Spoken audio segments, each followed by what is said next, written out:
warahmatullahi wabarakatuh.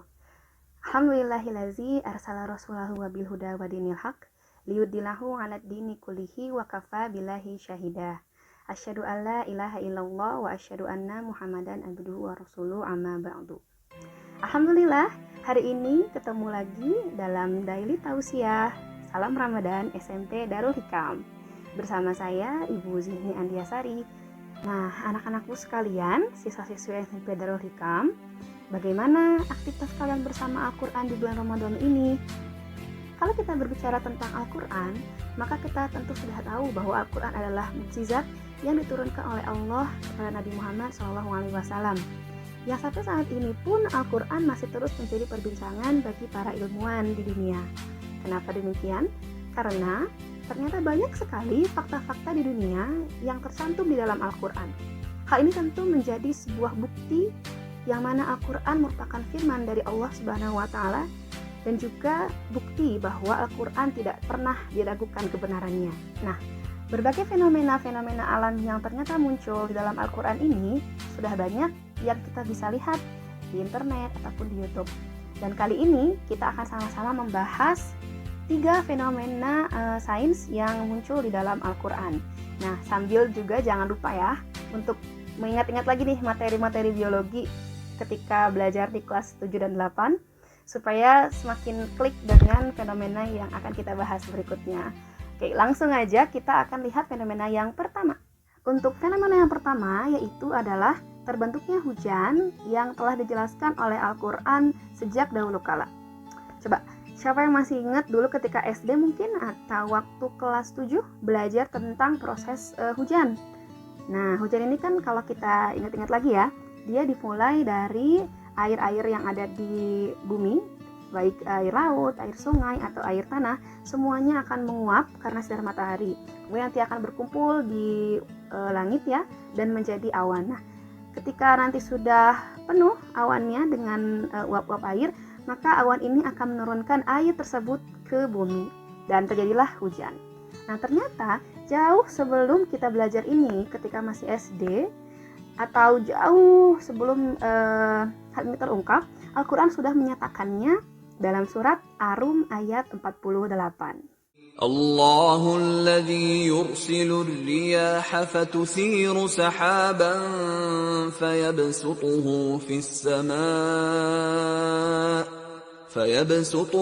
في السماء كيف يشاء ويجعله كسفا فترى الودق يخرج من خلاله فإذا أصاب به من يشاء من عباده إذا هم يستبشرون.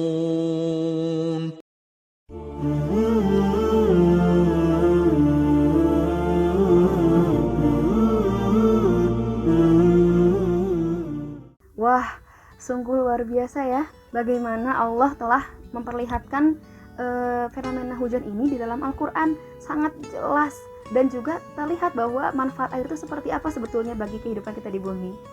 Oke, lanjut kita ke yang kedua, yaitu adalah bagaimana fenomena penyerbukan disampaikan dalam Al-Quran sejak dahulu kala. Penyerbukan adalah pertemuan antara benang sari dengan putik pada tumbuhan, yang mana akan membuat yang tadinya bunga berkembang menjadi buah dan menghasilkan keturunan. Nah, penyerbukan ini juga dibantu oleh faktor-faktor lain, salah satunya adalah dibantu oleh angin. Nah, tumbuhan-tumbuhan yang penyerbukannya dibantu oleh angin, salah satu contohnya adalah kelapa, kemudian ada jagung, ada padi, dan ada kelapa sawit, dan juga masih banyak lagi. Nah, ternyata penyerbukan yang dibantu oleh angin ini dapat kita temukan penjelasannya di dalam Al-Quran surat Al-Hijr ayat 22. وَأَرْسَلْنَا الرِّيَاحَ لَوَاقِحَ فَأَنزَلْنَا مِنَ السَّمَاءِ مَاءً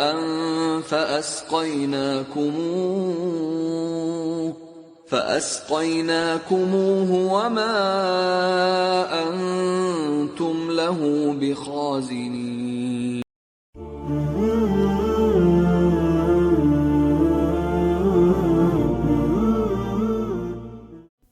Bagaimana Bagaimana tadi sudah lihat ya, melalui surat yang disampaikan barusan, sangat tergambar jelas bahwa Allah menjelaskan bagaimana angin membantu proses penyerbukan pada tumbuhan.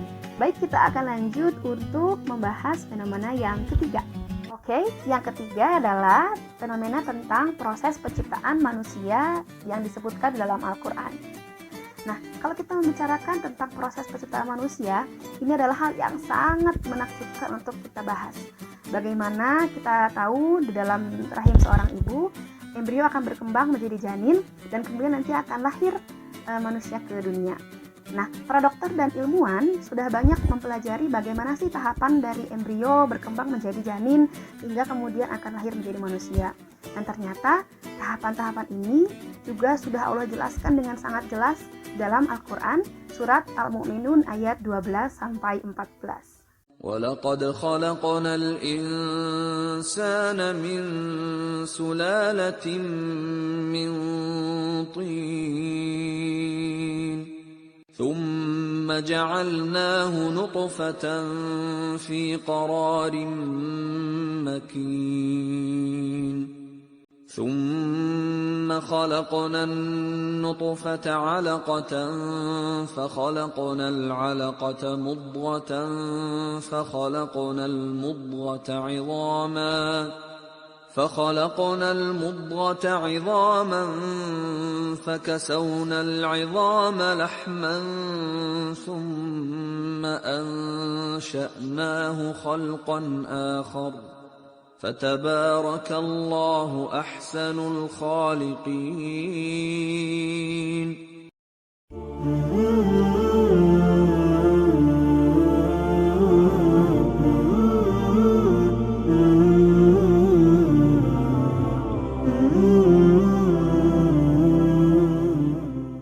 Nah, sudah dijelaskan ya dalam surat Al-Mu'minun ayat 12-14 bagaimana penciptaan manusia. Luar biasa ya.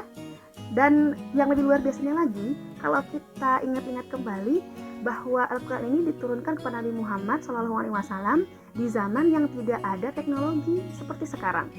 Nah, hal ini tentu semakin menambah keyakinan kita bahwa kebenaran Al-Quran sangatlah terbukti.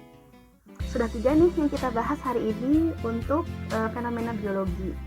Tetapi ternyata masih sangat banyak sekali teknologi, kemudian ilmu-ilmu alam seperti fisika, astronomi, dan juga biologi yang sudah Allah jelaskan di dalam Al-Quran. Maka dari itu, yuk sama-sama kita tambah semangat kita untuk membaca Al-Quran, mempelajari Al-Quran, dan selalu mengimani Al-Quran sebagai pedoman hidup kita.